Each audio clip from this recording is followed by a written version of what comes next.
The short story I'm going to analyze is called Beyond Lies the Web. It was written by Philip K. Dick in 1952 and included in the book Planet Stories.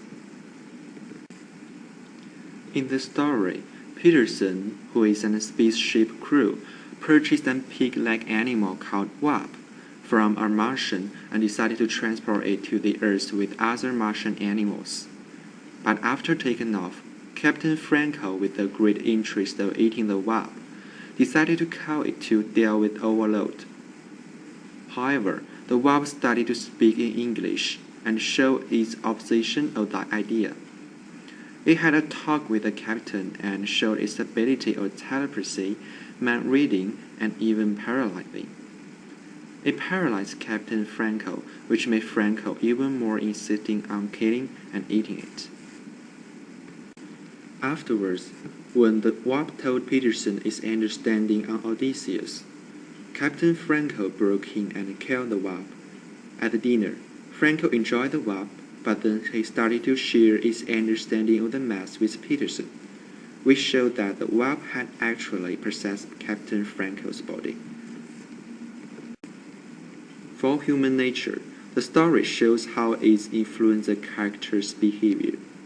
Captain Franco showed the desire for aggression, and the Wab showed the desire for life. And the method the Wab tried at first to save its life was to remind Captain Franco of superego, which is to respect every sensitive creature. At the same time, Captain Ego is of determinism. He tried to explain his intention to kill the Wab as a fate caused by the overload. For human relationships, the crews together with the Captain Franco compose a service group. Captain Franco is the leader of the group, and he has conflicts with the crew Peterson on whether to kill the Wab or not. This conflict of goal is surprised by authority and causes the group to be at the edge of fragmentation. The sign of fragmentation is, at the dinner table, the crews reject to eat the meal made of the Wab. The story is a soft science fiction, and the theme is immortality. The story shows understanding of philosophy, and the Wab itself is proved to be immortal. The time setting is in the future because it contains many elements that are clearly not created yet. And the place is on spaceship mainly.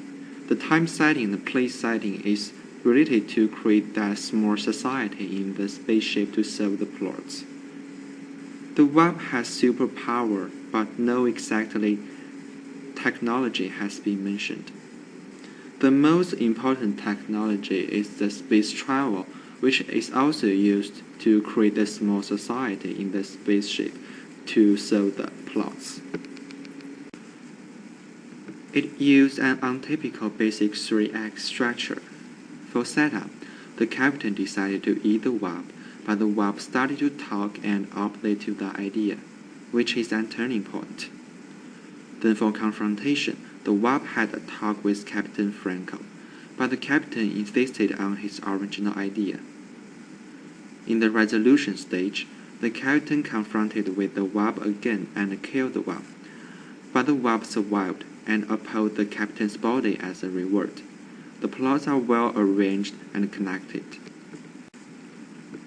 The story uses a third-person omniscient narrator. The third-person narrator is helpful in presenting some hints and useful information that the characters may fail to notice. For example, the Soul's Wab actually has many hints, including the Wab asked Captain to look into his eyes, and the words of Captain before he started to talk about Odysseus again was also quite weird.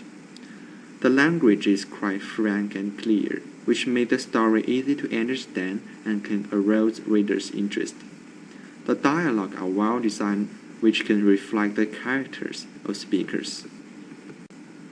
The protagonist, the Wab, is not an everyman, but is at the position of leaving its native place and under the threat of death. So it is an unfortunate who the audience sympathizes with.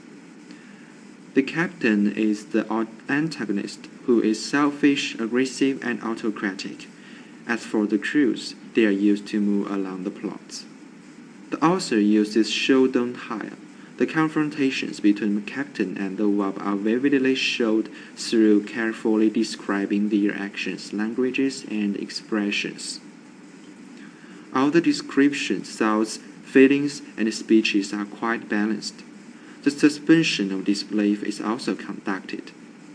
The author arranges those hints properly, which arouse the reader's desire to follow the plots to see what those hints are standing for. And that's the end for my analysis for Beyond Light's Web. Here are references for my contents and pictures.